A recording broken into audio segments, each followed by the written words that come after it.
when I was young, my mom and dad had split up, and my mom was in college, and she liked to party and smoke and drink and different things. And anyway, that led us where we were hanging out in places that we probably shouldn't have been hanging out. At a young age, I started using drugs. I think when I was a teenager, I started using a needle on and off.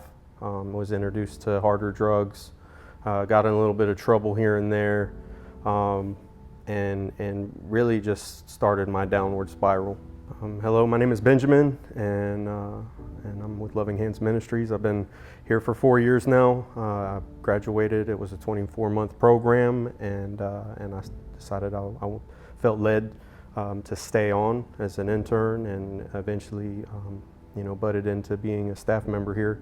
When I was 18, I joined the service, and that didn't help much. I was running from my problems, and whenever I got to my station, I started drinking and using cocaine and acid, other things, and anyway, that was short-lived. I think I was in the service a little over 2 years. Immediately when I got home, I started selling drugs and using meth, and back on the needle, getting in trouble, in and out of jail, just really messed up. I was robbing and stealing, and I had kind of squandered everything I was given, and I was mad about it.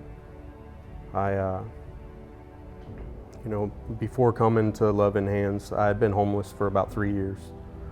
I got locked up a few times in that span. It was miserable in the time being, but Romans 8:28, it says, "For we know that all things work together for the good, for those who love God and are called according to His purpose."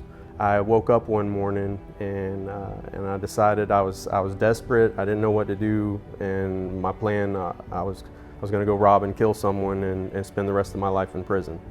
Either that or I'd be shot dead while in the act.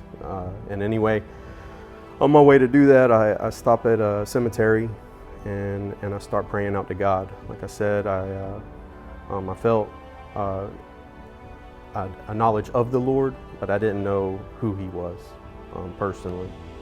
I'm praying to God. I said, "Lord, right now is a good time to show me what to do next," And this man, he comes up, he taps me on the shoulder, and one thing led to another. That same day, I was dropped off at Loving Hands, and a few hours later, I was here in Palmetto.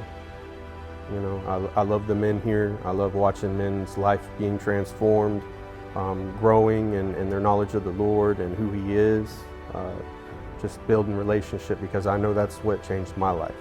Sometimes, dealing with men that are coming out of addiction or out of the world, sometimes there's some flack there. Even in that, that's one of my anchors is God told me to stay, and I want to be obedient to Him. The Lord's restored my family back to me. I get to speak with my mom right now. She's in Israel, and she's in and out of bunkers because of the war that's taken place. There's transformation taking place here. We can place numbers on it or whatever. I think if one man's life is saved, and it's happening consistently, that's good. It's working for the kingdom. It's not even necessarily about money or any of those things. We are free to the men.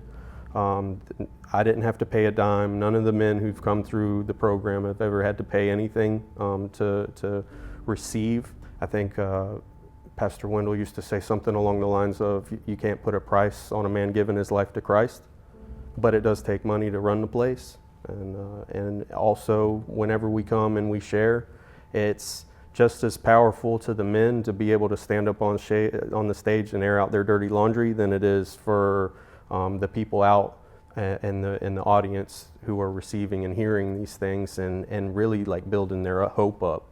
But it took me going to a cemetery and crying out to God, and some random stranger, picking me up to. When I got here, I knew I was like, this is where I'm supposed to be.